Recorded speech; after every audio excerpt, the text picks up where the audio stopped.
Consulate. Maybe they're thinking, you know what, Michael, for the final map of the day, let's hit them with the nice tropical beaches, the island scene, maybe some pina coladas, maybe not, maybe some margaritas, some island drinks, maybe even a sex on the beach, the drink. But then we end up going to Consulate just in case anyway. They're trying to send people home happy, you know? Yeah. But instead we now go to what is essentially like almost like a bombed out war zone in Africa, which is where Consulate is held, which is maybe a bit more grim in terms of scenery. Right, but it is the scenery that we have signed up for, or at least these teams have signed up for, by bringing us here through the ban phase. Hopefully they're okay with it. I mean, I definitely would have taken the sunny beaches personally, but that's just me. In terms of map preference, I don't like either of those two maps. But I mean, does it really matter where you go because both maps will be filled with slaughter? Yeah, no, I guess it doesn't, Parker. That's a good point. Lots of death and destruction. I guess, that's what we're here for. Death and destruction within Rainbow Six Siege. Plenty of both. Disorder. Chaos. And a mute ban. We'll round out the ban phase here. Sledge, Abana, Echo, and mute. So there's some targeted bans in there. Definitely the Sledge and the Echo. Those, to me, seem like getting rid of a particular prong of the other team that you do not fancy from what you know about them. Echo is a bit of a niche pick, and Sledge is also going to hurt the vertical play, but there's a lot of adaptability on that front. You could definitely bring breach charges, a buck. You got options. There's plenty. We have stats, by the way, on entire operator pick rates. Is Jaeger's pick rate above 95%? I could tell you for these teams, like if we're zooming in on Consulate for these teams, defense. Team 1 does bring Jaeger half the time, actually, on Consulate. Only half the time when available. But he has a win percentage of 71% for Team 1. For Furia, Jaeger is brought 87% of the time when available and has a lower win percent because of that, 50%. So, I guess these teams are not, like, committed to Jaeger. At least not on Consulate. Well, this has been one of the most played maps here in the Six Invitational thus far. It shouldn't surprise anybody. It's very popular in a wide variety of other regions. We, as NA casters now, though it is, I don't know if you do this, but it's still not in my head that I'm like an NA League caster. Like in my head, I'm still just like a caster. Well, we did almost 4 years of casting every region but APAC. So correct. Yeah, and by the way, real quick, I do have the stats for Jaeger overall for Six Invitational. He's got about a 76 or so, 77 depending on how you count it, percent influence rate. Like a 2.6% ban, or wait, what was it? No, 7.9% ban rate and a 69% pick rate. Nice. So yeah, he's been influential. That's the overall. Deploying drone. Well, this is going to be a tense one. And the fans, obviously, will want to weigh in on this. Reminder to everybody that's watching is that you are capable of going and voting for who you think is going to win. It should be on the Rainbow Six socials. You think it's going to be Team 1, or do you think it's going to be Furia? Which one do you think is going to come out ahead? Either way. The downstairs hold, that is going to be characterized by Team 1's map control on that first floor. This is a very common spot for Neskin to be playing off of. It is a confusing name, and I actually would like a clarification off this. We have not casted Neskin yet. Did he name himself after Nesk? That's what I want to know. It's got to be like something else. Is it an homage? Like, that's the question I have. Like, did he grow up idolizing Nesk and name himself off of him, and now here he is? Oh my. Pull the trigger. There you go. Nice first pick by Team 1. Yeah, down goes Highs, who has been a standout performer, pardon me, for Furia. So his casualty is going to definitely punish the attack early on. Ooh. Long range shot there. KDS barely eats any damage, though. About 2 or 3 shaved off. And Furia still have not dealt with Neskin inside a bathroom. And as I say that, he'll fall back. But that's the right time to fall back. With only 70 seconds left on the clock here for Furia to execute, all Team 1 needs to do is wait out, make sure they're in a position to use their utility to deny the plant. They only have 1 C4 and 3 gas canisters to do that with, though. So they're going to be kind of limited on their options. There's one of Ash's breaching rounds shot out, looking to try and make some noise. 50 seconds to go for them. Furia has the piano area, and now they've also got to pick on the KDS. So into a 4v4 they will find themselves with 44 seconds left. Shaiko fans rejoice. They're waiting to go in through the breach and likely get that diffuser down behind the black car. Keep in mind, Thermite has access to smokes now, one of which is still in his hands, and if he's in rare form, he can toss one out and force somebody from Team 1 to take that engagement. As it stands, Levy's inside of office. He's waiting to peek out, but he's got the smoke lingering in front of him. There's one for Lagonis. Toxic canister goes out. That looks to be a missed opportunity. Levy another. Down on to rare, so the diffuser surrendered. Miracle picks it back up. He creeps on in towards the back of black car. One of the air jobs goes off giving information, but Miracle now will have to do it all on his own, and he has no help whatsoever. Team 1 just swamp him before he can get that diffuser down, and they'll take round number 1. Wow, that was a wild round there, Parker. All right, so roam clear is in for the attack. Furia establishes they don't need to deal with anybody flanking. Great, job done. They transition then to the main garage panel attack, and you think to yourself, all right, so they're going to start changing things up to get and execute direct into the site. Now, normally, when attacking through the garage panel, the attackers have the advantage. They have higher magnification, usually better damage over distance, but not in that engagement. In that engagement that we just watched, the smokes did not go well for Furia. They were not well placed. They were not well timed. And when Team 1 took a fight, they won a fight. Every single one of them. Even when we saw Fantasy get up close on the rotation to kitchen, he just gets swatted down by Team 1. And overall, that was the storyline for the round. The engagements come, Team 1 are not losing. Now a formidable team on attack and defense going up against Furia, who frankly have surprised me. And I mean, I haven't been able to tune into every single LATAM game that's involved Furia since the start. But I mean, my first understanding of Furia was how they were the worst team for quite a while in BR6 before finally catching fire, getting comfortable, and then starting to climb the standings. And now here they are, and they've made some considerable noise in an entire group that frankly has been dominated by teams in Latin America. The Brazilians have shown up. This has been talked about a lot. It is a major point of focus. Just as we spend all the time in the world discussing how both DZ and G2 have dramatically underperformed expectations, Apex absence on the big stage also hurting, we're going to focus with laser-like intensity and accuracy as to how LATAM has been clobbering most of these teams, except for maybe Empire and BDS, of course. Yeah, who technically are atop the standings right now in Group A, but there's so many groups matches still to go. So I wouldn't be surprised if the standings, as they stand now, will shake up. Furia right now focused on a top floor clear. This time they're doing it from the west over. Now normally, when you're doing a top floor clear, it's east over. At least that's the most common these days. It's not the only option, and the west over clear can work. It's just, it relies on you taking yellow stairs control, which is often quite difficult. The way that it's set up from Team 1, though, right now, yellow stairs are free.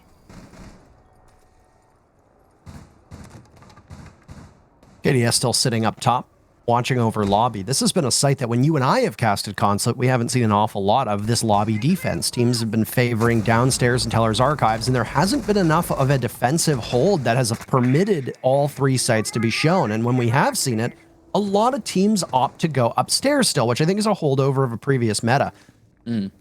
Upstairs CEO projector site is really not as strong as it used to be. Meanwhile, as I say that, on lobby, Levy's been dropped. Down he goes. The Maestro will need to be retrieved at some point. He'll try to crawl to safety, but that death timer is ticking away very quickly. He might actually be able to make it into Lagonis, but there's a grenade in hand for Highs. Are they going to bait him out? No, the grenade actually misses. Could Levy be retrieved? Now, it's only 20 HP or so, but Highs has no intel off of this. Maestro, now scarily close to being punished for it. And in the nick of time, he's going to get picked right back up.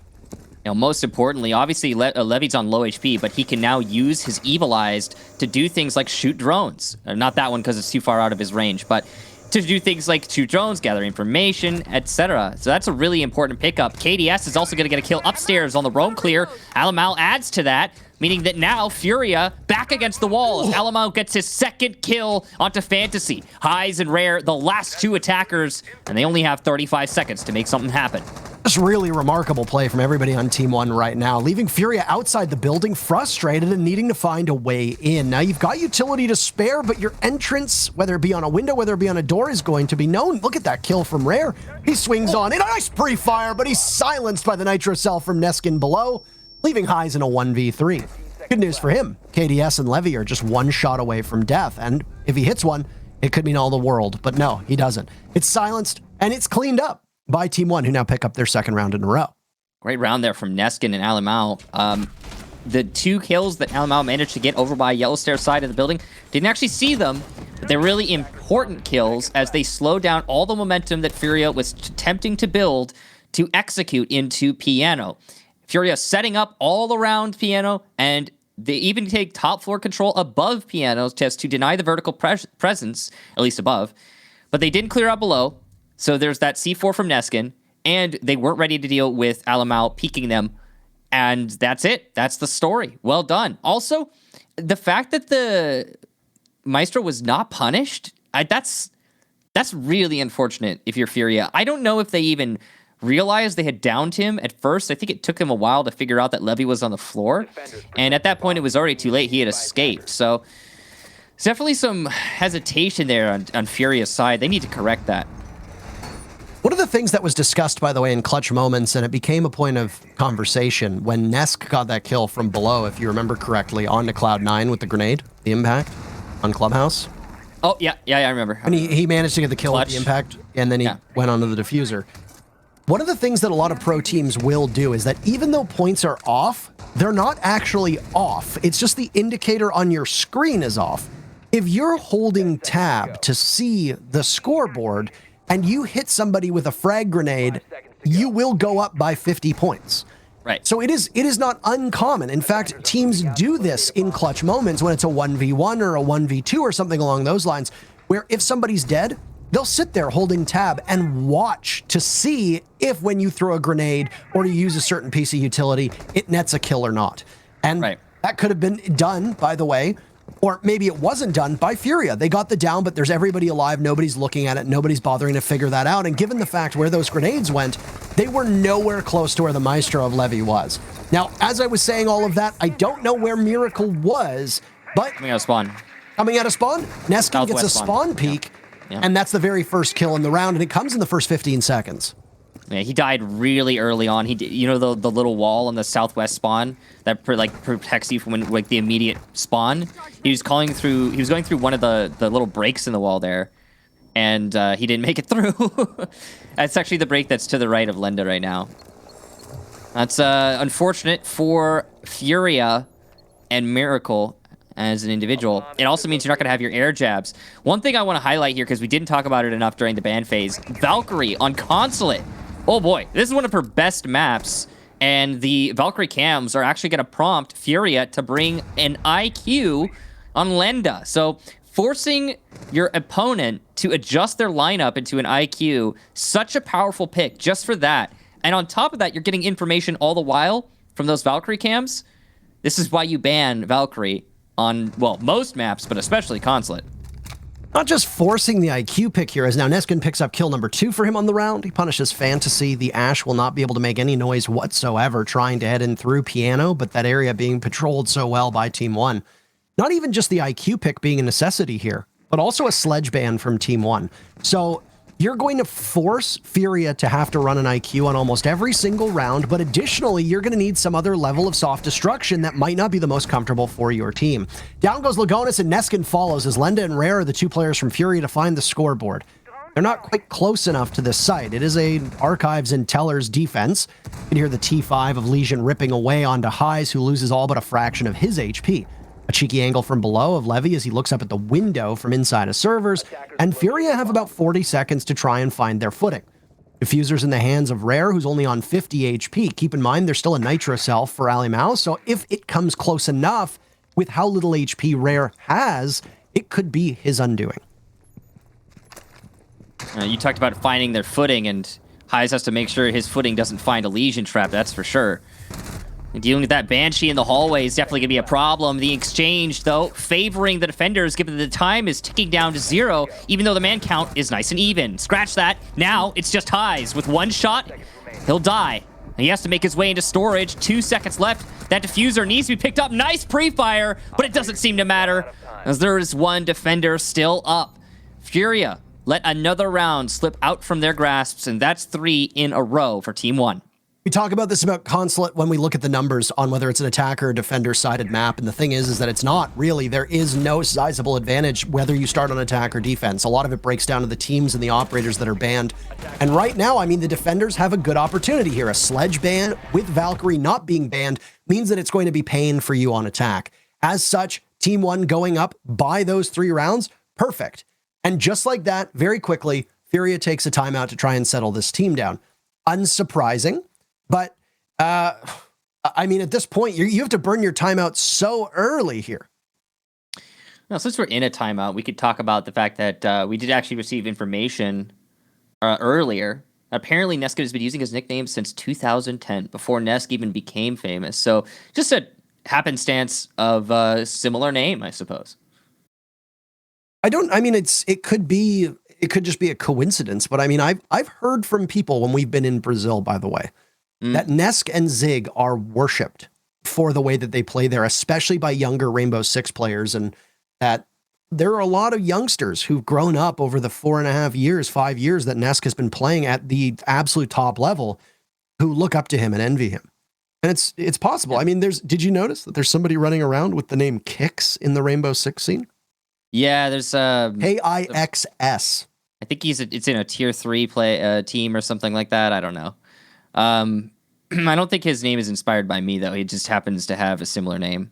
But I mean, at that point, you gotta ask. It's like, no, you gotta say to yourself, you're like, there's already somebody. Is there already somebody with that name? Yeah. No, people are like, oh my God, Kix is so good. Caster. I did destroy them so we were playing. I actually played a ranked match. Here comes the bragging. Now you have to assert your dominance as #1 Kix. I lost the match. So you said you destroyed them. But I played really well. I was really proud of myself. I dropped like 15 kills or something like that. It was a good match. You just have to humble the other Kix. Assert your dominance here, and then also just be like, did you know that I'm an esports awards winner? They beat us, so... You have a color commentator of the year award? Because I do. Imposter Kix. No, just another person named Kix. No, but if we're talking about stats, by the way, so we're talking about individual performances. Again, Alamao is like one of the top players in this lobby. If we're talking about like Brazil, though, Nesk is actually not too far behind him. Because we were talking about Nesk, and he's been having an amazing LAN. And I think it's definitely been a big takeaway. And it's despite the performance that Liquid is having, which is not as good as they were hoping for, I'm sure. They've lost a lot of matches, like against Cyclops, for example. They didn't think they would lose.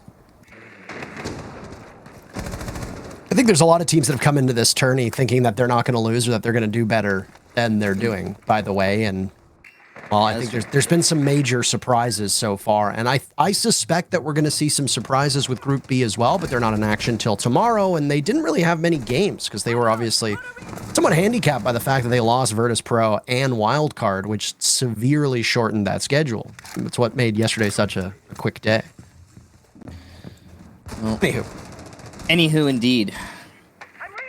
We've got some attackers already in admin office. Good control here. They're going to need to deal with all the utility that's been set up by Team 1. Got some bulletproof cameras placed in interesting spots, as well as the Evil Eyes to deal with here. That's where the explosives come into play. You've got plenty of those explosives, but fewer than usual. Only 3 Ash charges and 2 nades.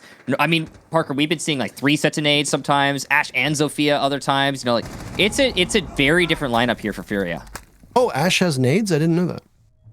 And did I say that? Did I even like Ash and Zofia? You're like a set of nades. We've got Ash and Zofia, and I'm like, I know what you meant. The nades are on different people, but anyway. Don't overlook the fact that Gianna's pick rate has soared, absolutely soared, and part of that is because A, she's got access to frag grenades, And B, she's got the Gon 6 as her secondary. So that is immediately, if you don't even want to use them on real people, I'm not going to let you talk. I'm going to finish my thought, Michael. You can't interrupt me.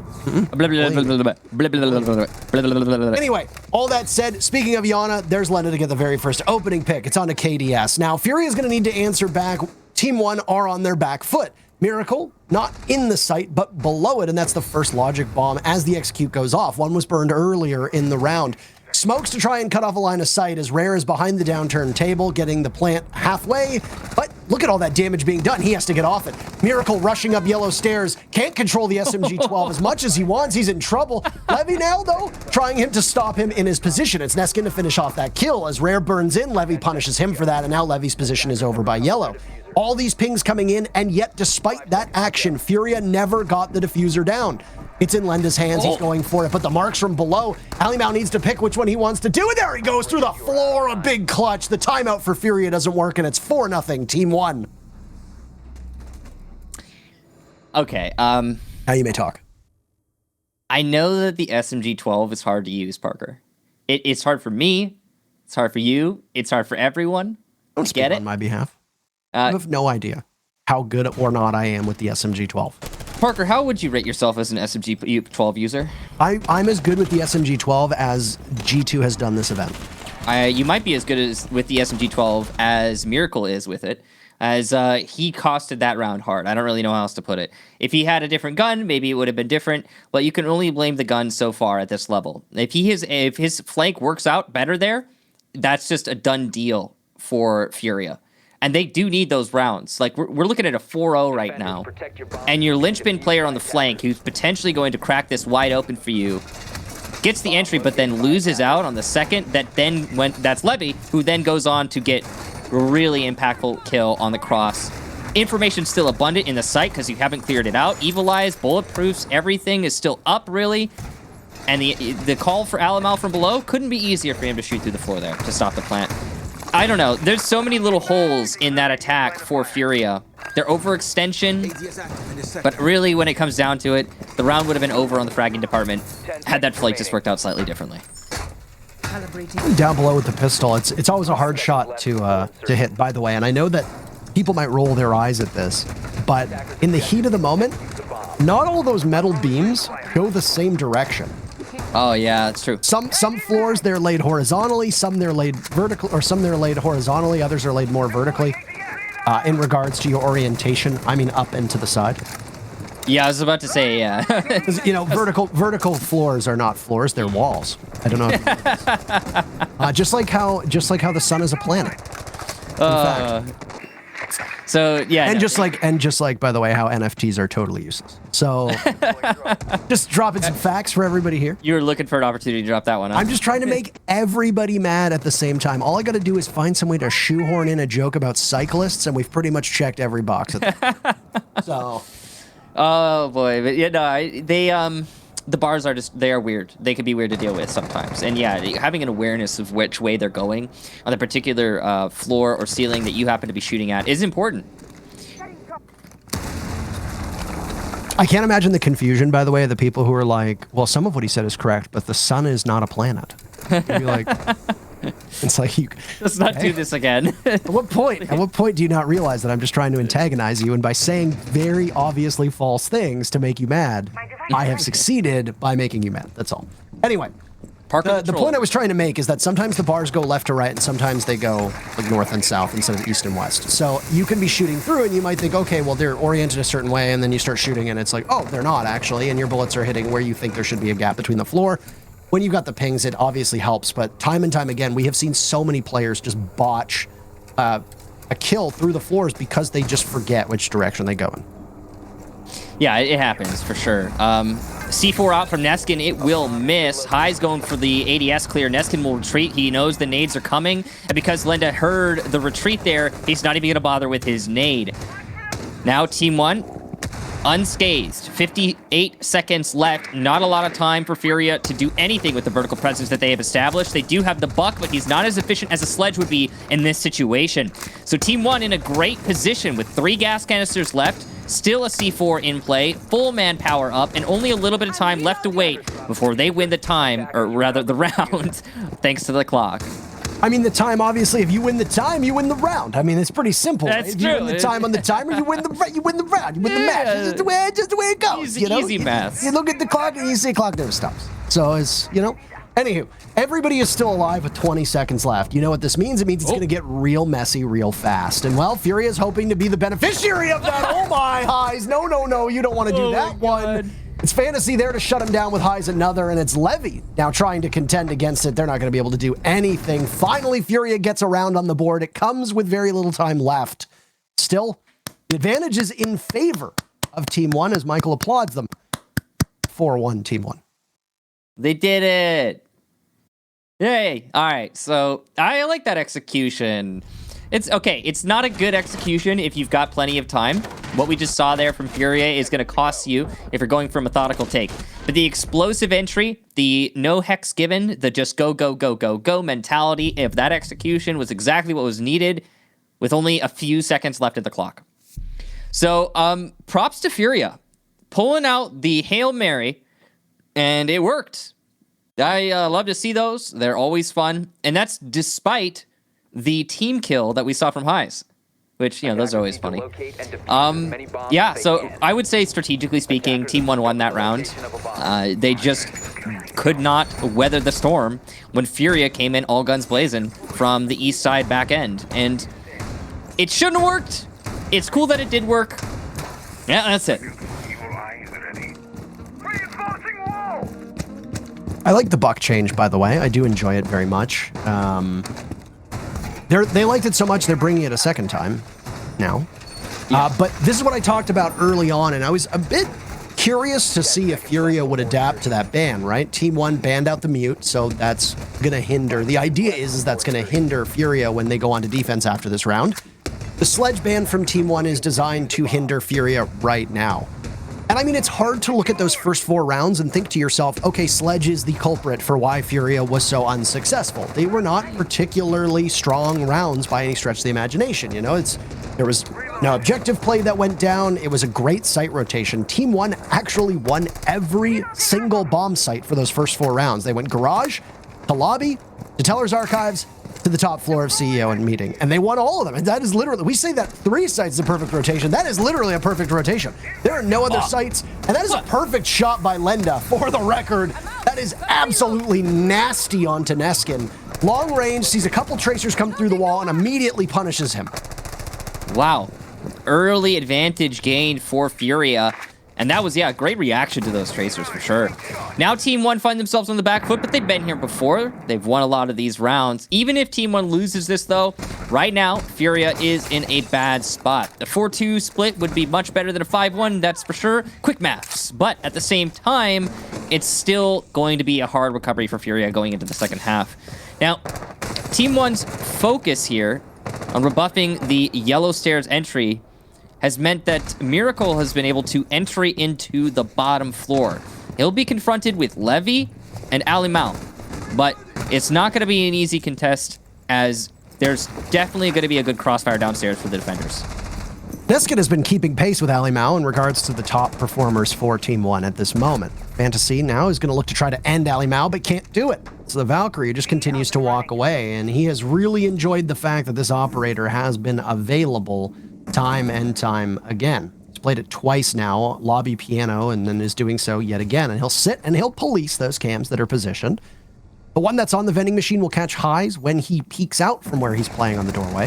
Alimo is prepped and ready for that. He gets thrown down, and there's a pre-fire from the C8. Usually so good for his shots. Good thing for him, there's the insurance policy. As KDS walks into it, he gets the kill onto Lenda, even though it should have technically been none other than Alimau's.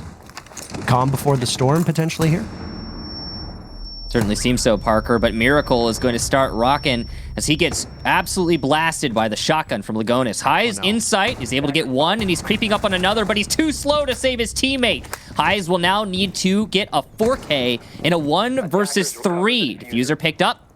KDS and Alimau, the last 2 defenders. One's already done away with for Highs, and he's going to get the plant down. No contention from these defenders. They now know it's post-plant, and they're going to be trying to deal with that.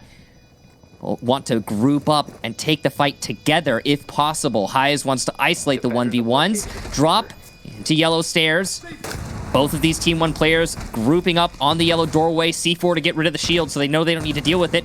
It's going to be a stick. Triple kill for Highs. He's about to get the fourth if KDS can't win this with the pistol. And he does! Oh my! KDS pistol out. And he will save that round for Team 1. The first half goes to them 5-1. No bullets, no problem. I've got a sidearm just for that one. And it seemed like Highs was playing that perfectly. He was trying to isolate them. Now, the thing was that after the diffuser got planted by Highs, the tracers came through the ceiling above him. He knows that the Valkyrie is up there. He ran, and that gave perfect information to Alimau as to the position of the Buck. Now, he slowed it down when he got to antechamber, and he put his back to a hard wall. The only way he could be peeked from where he was standing was the doorway on his left. Now, mind you, there is a soft wall on the left. And that's exactly where he was anticipating a second swing from once he got the initial pick onto Piano, assuming that somebody was going to come through lobby, from spiral stairs, or even just rotate around as we saw from KDS. Honestly, that's a rough place for Highs to be in. He did botch that very final shot. He should have had the Mozzie dead to rights. Yeah. The rest of FURIA didn't really help him out all that well, and Highs could have actually saved his teammate with the diffuser in hand if he hadn't puzzlingly changed to a skeleton key, assuming that the smoke was playing closer range. If he had just kept it with the C8 perfectly reloaded, he would have been able to get the smoke. The plant would have gone down, and FURIA very likely would have won that round. Yeah, it's been a rough one for FURIA. Speaking of, I mean, that's the first half done.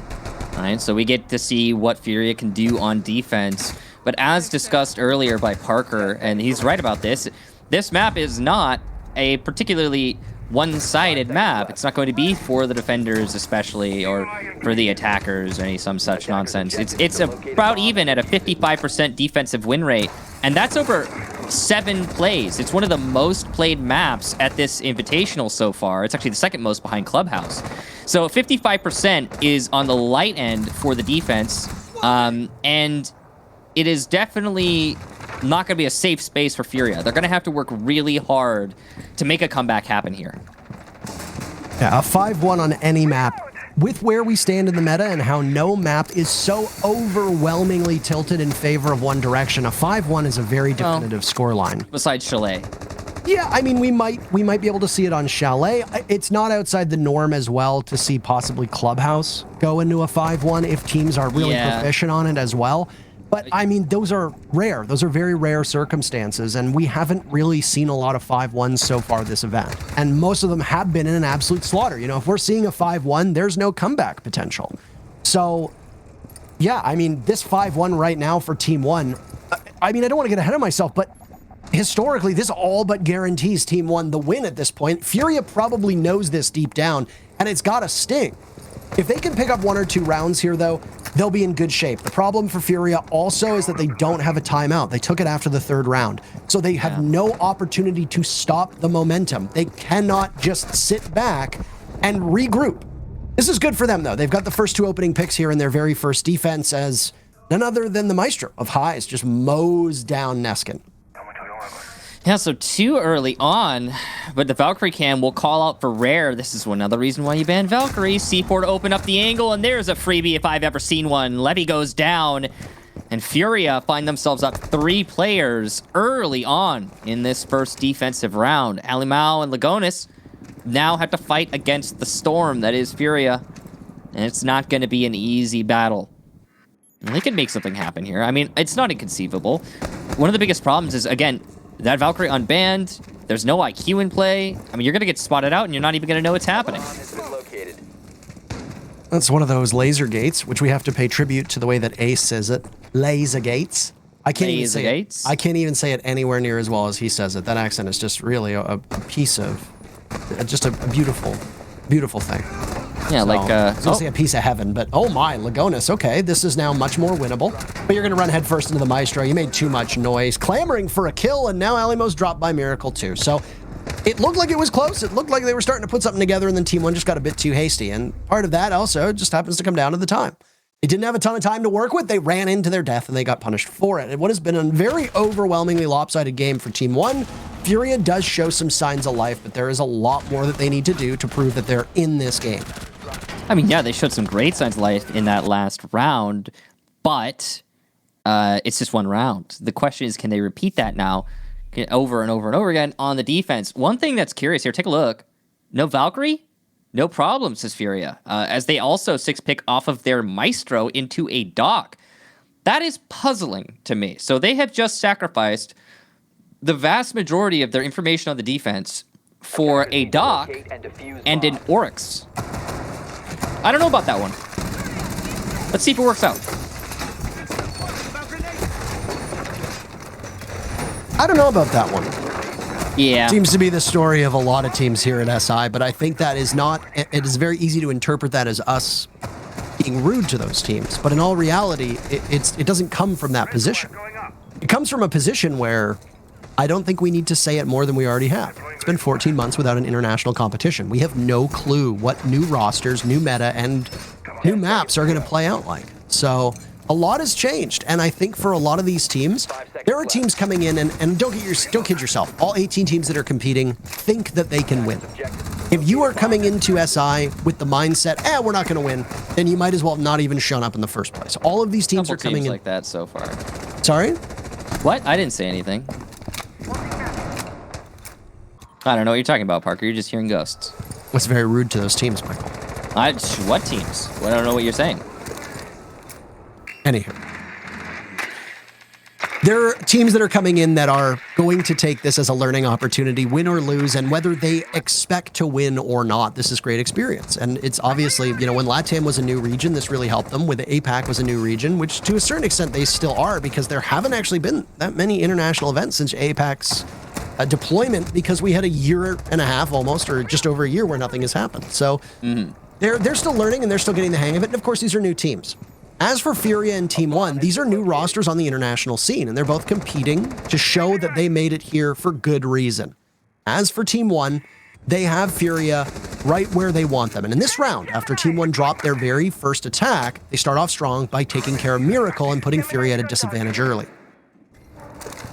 So this is the inverse of what we saw in the last round. Love to see some switch up here. Team One success on the attack, at least so far. A little bit more of a calm here. So it's an admin overtake, and Levy's been tasked with holding downstairs. Now, Zero is a great operator for controlling the flank in an indirect way. You know, Nomad's going to do it in a direct way, where the air jab will hit you and you'll fly back. Zero will do it in a way where they spot you on a cam that you don't notice as a defender, and then they turn you into a pick on the flank. And that could have happened to Fantasy, but he's going to fall back after he realizes he's been spotted and keep himself up so that the team fight on site will be slightly better for the defense. There are 3 roamers right now. Yeah, I was just going to say, did you catch this? There was a call made from somebody on FURIA for everybody to reposition. Yeah. All 4 of their remaining players found themselves a new place to stand and have taken up completely different parts of the map. Now, obviously, it isn't working because Lagona snaps onto the head of one, Levy is down, in they'll charge, and, well, we don't get to see the action. We just get to see the teams very patiently looking at what's going on. Nope, down goes Lenda. He's not going to be able to get back to the site. As Oryx, he could have leapt through the hatch, but that's not what's going to happen. Instead, Rare's on yellow stairs, and that's where he will be buried. Put him in a casket. It's match point for Team One. Okay, so we didn't see the action so directly, but we can all surmise what happened there. It's pretty easy and simple. Basically, Furia had 3 roamers and 1 anchor. And then Team One realized that and they walked into sight. I would just like to point, by the way, before we get into this, I would just like to say that I received a message from Desichu that says, and I quote, LOL laser gates, you say it so poorly, oh my god. Wow. So, well, you know, we're trying our best, okay? You know, I love it. I love being slandered and attacked so rudely by my colleagues. Attackers have discovered the location. Yeah. He typed it in all caps, by the way. It was as loud as his floral shirt today. I like that shirt. Very nice. It was very no, it was the laser gates, which I don't even think I've actually unironically called it a laser gate before. That's a new one for me. Surya gate. It sounds nice. I'm gonna keep doing it. The laser gates are very useful in slowing down the attack. But that last round, in terms of the lineup, I think that was the biggest problem for FURIA. They were leading into a heavy roam strategy that was directly countered by the Zero. The Cam's placement from Levy meant that those roamers weren't able to do exactly what they wanted to do, which is flank, because the flank was so well controlled. We keep seeing these early picks happen. This time it's going to be for FURIA. We get the back and forth of these rounds. FURIA's getting the early pick. Team 1's getting the early pick. Now it's FURIA again. And, you know, so far the team that has got that early pick has not lost yet.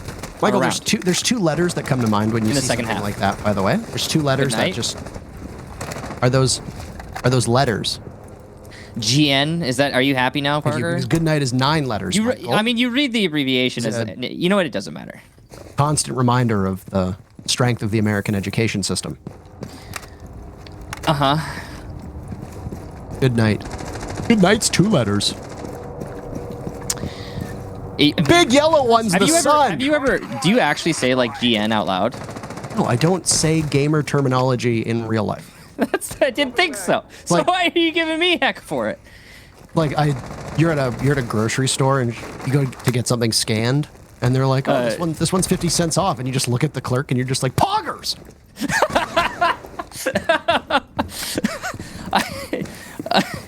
I don't think that's I don't think anyone does that. As we fill the time, by the way, in what has been an absolute pummeling that Team 1 has given to FURIA here.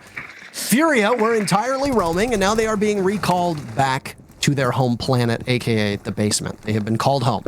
We must go. Our people need us.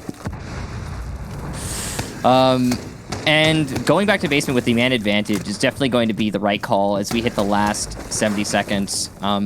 There is a chance here for Team 1. They are not out of this round. They certainly have a tall mountain to climb as they attempt to wrestle some of this advantage away from FURIA. It'll only get worse, though, as Neskin eats the C4 placed by Rare from below. Second one will miss, but still, it really wasn't necessary. At this point, Team 1 find themselves between a rock and a hard place. Only thing they have really going for them is the control. Now, the last time we saw this, by the way, Team 1 got 2 picks very quickly back-to-back, but were ultimately beaten by the clock and had to hastily assemble in the site. Now, this time around, there's still some time to work with. I have seen teams get that exothermic charge open, and so have you, because we cast together. We've seen that happen with 15 to 20 seconds left. They've got an extra 10 and enough time for them to get that diffuser planted, as Lagonis is doing right that, baiting out the smoke by the car. Alimel 1, KDS another, but it's down to just Lagonis. He has to get off that diffuse and take matters into his own hands. And, well, his hands aren't very good enough. They get cut off at the pass by FURIA, who takes yet another round. Still, though, match point for Team 1. That was a big round there for FURIA, and it was all started with that early pick that they managed outside. They established that man advantage at the very beginning of the round. Team 1 never recovered because FURIA played so passively on the site. And even though Team 1 was able to get the control that they wanted, they weren't able to leverage that control for any picks whatsoever before executing into the site itself. So, vertical, yes, but anything from it, no. That's difficult if you're Team 1, and just shoving your face into the garage is not going to solve the problem, especially when you're down 2 men already. Now it'll be a lobby defense for FURIA. They have to go perfect. 3 more rounds in a row will be the toll here. And I don't know. I mean, it's possible. Their defense has been all right. Only lost 1 of them so far. Any crazier things have happened, Parker. Maybe we're just looking at an exceptionally defensive-sided console. I mean, that's possible. The good news for Team 1, though, is that if this is a defender-sided map, if for some reason, because of everything that's going on right now, which, by the way, I do think the Sledge ban, I do think the Hibana ban, and I do think the prevalence of Valkyrie is going to make this a very friendly map for the defense. We talked about how crucial an operator Valkyrie is. It prompts teams to run IQ quite frequently, but it's also worth noting that while we said this, there's only been 1 round of IQ so far. So whether Valkyrie is or isn't on the board doesn't really matter. None of the attackers are bringing IQ. The only time that she was present was round 3. She came 1 time, that was it, and was immediately dropped. But other than that, I do think the defense have an upper hand here with the bans, and I think that with the way the teams are playing, especially with how aggressive the defense are playing, and console, it's a very linear map, so it can be a bit of a freak show that the defense have the strength here. The thing is that will Team 1 be able to do 2 rounds on attack? They've already got 1. I just want to mention, because I forgot to bring it up earlier when it was more relevant, the sledge ban from Team 1 was a targeted ban so clearly, but not just because of their expected preference from FURIA, but also because of, like, statistically, it's the best op on attack for FURIA is sledge, just through and through. They play it 100% of the time when available, and it has a 53% win rate, and that's a pretty good one overall, considering how frequently it's played. So that was a calculated ban from Team 1, and it did definitely debilitate the FURIA attack. And it might be doing the same to Team 1, but they actually don't use sledge as well on this map. Anyway, what we do know for certain is that there is good control on the admin side and coffin side of this map. Upstairs, Team 1 are setting up their platform to take control of Projector to get vertical presence over B so they can later plant. Well, FURIA is still roaming very aggressively downstairs. 3 of these rounds so far on defense, we've all seen the same thing. FURIA's presence has been mostly focused and concentrated off-site, and then at some point through the midway of the round, there's a call made, and they all just get back in as quickly as they can. Well, 2 times it's looked like a very smart move, because it's hard to argue that they don't catch Team 1 flat-footed, and they might have just done it again. Fantasy opening things up with a pick onto Lagonis. Lagonis is your only hard breacher. That hard breach gadget that Levy has in hand is not a suitable alternative for the Selmas that Lagonis is going to bring. And knowing how tricky it is to take control of the top floor without any actual hard destruction, well, that might be ultimately too much for Team 1. The good news is they were able to get a couple Selmas off before he perished. The bad news is that they've got to deal with the man disadvantage now, and the fact that there's still plenty of denial for the plant on FURIA's side, even if their positioning isn't great. This C4 from Lenda is going to be huge. Neskin will get rare, and it's another for 1, but there's some re from Highs, but it's just Fantasy all of a sudden as Team 1 clean up shop. This could be it. Fantasy from Spiral gets the diffuser carrier. That's a big kill. Alamau hits the ground. Levy above, KDS in sight. The 1 versus 1, though, does not work out as Levy adds his gun to the fray, and Team 1 will take the map. Not really a hard matchup for them. It doesn't really look like they were ever sweating at any point. They didn't need to burn their time out at all. That's it, really. I mean, it was a pretty simple affair. FURIA had a couple good looks, and like I said, they looked far more solid on defense. They roamed well, they wasted time, they ate up drones, and then they got back to the site. We've seen a couple teams that have done this over their careers, where they will hold control and then just come back down and hunker, leaving basically everybody to anchor. Unfortunately for FURIA, they started on attack, and they were quite miserable there, only taking 1 round against Team 1. Yeah, and I think the reason, and I mentioned it briefly at the end there, I think the reason that they were miserable on attack is, quite frankly, the sledge ban from Team 1. It was so debilitating for FURIA, and it's reflected in their statistics. If you just take a look at their performance in the past, they really like that operator on attack of Consulate. So not having that sucked. It did change up the lineups for FURIA on attacking side, and it ultimately, I think, cost them the entire half. Also the Valkyrie play. You know, you've got Ali Mao, who's a great shot, who is consistently a nuisance and an absolute menace, no matter which team he plays against. Doesn't matter the caliber or the region, Ali Mao is competing quite heavily against all of the favorites, and he's made a huge name for himself here, more than he already has in Brazil. But you put him on an integral operator like Valkyrie, an almost must ban on Consulate, and one of the most banned operators in the entire game, you allow them to do that to you for 6 rounds where you don't have one of your main weapons in Sledge, you're gonna have a bad time. So unfortunately for FURIA, they lost it in the ban phase, and then the rounds just went the way we expected. But that's it for you and I. We've got the experts to go through what just happened as we conclude our final matchup of the day. We'll be right back.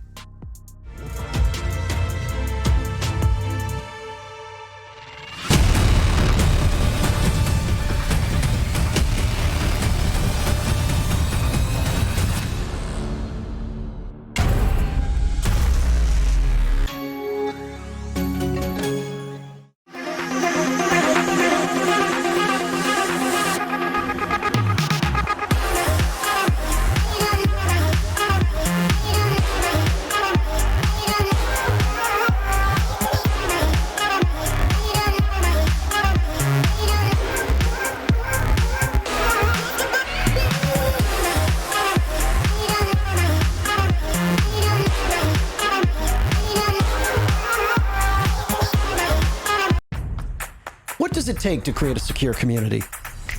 Join us on the 2nd episode of I Call Next as we discover how to protect what's most important and enable worry-free play.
Hello everybody and welcome back here to the A stream. Demo, we have just seen Team One versus FURIA there on Consulate. Maybe not going the way that FURIA were hoping for. FURIA, a little bit outclassed Team One. I think very comfortable victory more than anything. Just came into the match, got the job done and walked away with another win. They really did. It was quite a decisive one at that. FURIA struggling greatly on those attacking rounds. Yeah, definitely, yeah. We've got a breakdown of how the game played out. We're able to see a match summary here. You can see only 3 rounds there for FURIA come in. One of those only on the defense. Everything else really, I mean, it paints the picture, doesn't it, Demo? It does. Overall, both teams played, I think, well. But Team One, I feel, had that little bit of an edge. They were the ones who were always in the lead. They were never really struggling to really find their footing inside of the match. I think FURIA, they definitely did. It was difficult to see where they were going to go. The clear vision of what they were actually going to do, especially whenever we take a look at and see how well they did in the attacks. They just kind of wandering about and seeing what they could find, but there was nothing there, Ollie. Was it a chance that they maybe got targeted there in that ban phase? It was a conversation that Intero and Kix were having on the cast, and I think Team One have come out there, a team that famously gets counterban. They've come out with a little counterban of their own, taking away the sledge from FURIA there, and it seemingly cost them greatly on their attacks. Yeah, I think the op bans played a very big part than I think a lot of people would expect it to be. First of all, obviously, like you said, the sledge ban is massive, going up against a team like FURIA, who play that as much as they can. Team One, they have a buck main. They don't need a sledge main if you have a buck main. We'll also throw in some replays as well. But Ollie, if we look at the defender bans, you have to question, why was Valkyrie not banned away against Team One? Why did FURIA allow this operator to come into their hands? Because as we'd seen, that Valkyrie was played 4 rounds out of the 6 defenses for Team One. I mean, at the point where Valkyrie is available on a Consulate, it's rare. That's when things start to get a little bit strange.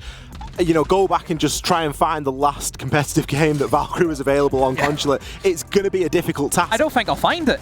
I could be there for hours. You'll be there for a long time to try and figure that out. Year 1, Season 1. It's going to take. She wasn't here. It's going to take someone with a very, a substantial spreadsheet to be able to tell you that sort of a statistic. Clutch potential here coming out from Team One as well. Just so much information available to them when they were on that defense. Of course, starting out on the defense, having the benefit of that Valkyrie right from the off. FURIA lacking the crucial sledge. It really left a bit of a hole. It did. Team One done their research. They knew what to expect, and that's something that me and you have talked about, is these LATAM teams, they know each other inside and out. In Group A, whenever we have a hefty amount of them, yeah, we're going to see a lot more of this strategic play where you're banning the best operators away from the team that you're playing up against. And I mean, we have to commend Alamau again.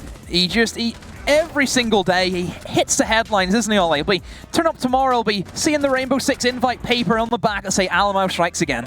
Highest rated player on the side of Team One, but interestingly not the highest rated player inside of the game. That actually goes across over to Highs. He had a pretty good game himself. We had a couple of clips ago of a sort of an attempted clutch that he had of the book down there inside of the bathroom, just outside of Antechamber. Some really big plays coming out, but ultimately not enough from them as a team of FURIA to really come away with anything more than just a couple of rounds there.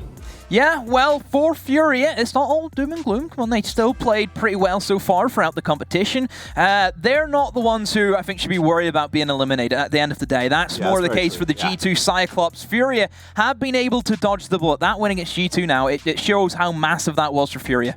Yep, it really does. We're going to be able to look at the standings now and just see how all of the games have played out today. That was the last game here on the stream. So we've got quite a bit to go through here. Indeed. It's really shaped things up a little bit. That game was a battle for 5th and 6th place. The win there for Team One, it has elevated them. It's lifted them all the way up into that 4th place spot. And Demo, once again, it's the same as at the end of day 1. The teams. We're at the end of day 3. The teams are doing very well here. Team Empire, Team BDS, Team Liquid, and Team One dominating that 1 to 4 spot. Overall, not much has changed since yesterday. If anything, I'd actually like to see the comparison of the day 1 group standing compared to this. More or less, bit of a standstill. I think probably around towards your 5th to 8th, it's probably jumped up and down a little bit. For the most part, it's more or less the same. I would agree. I think there's probably been a little bit of a change inside of the positions for teams 1 to 4, but the same teams are still occupying those spots. Cyclops is still at the bottom, G2 still down there in 9th. So really, there's not a great deal of difference here from the standings that we saw over on Monday. But obviously, more matches have been played, and there is more weight now because a lot of the head-to-heads have now taken place. You've got to remember, every single play day that goes on, we have more head-to-heads, and that means a lot then when you get teams that start to vie on similar points. Overall, I think at the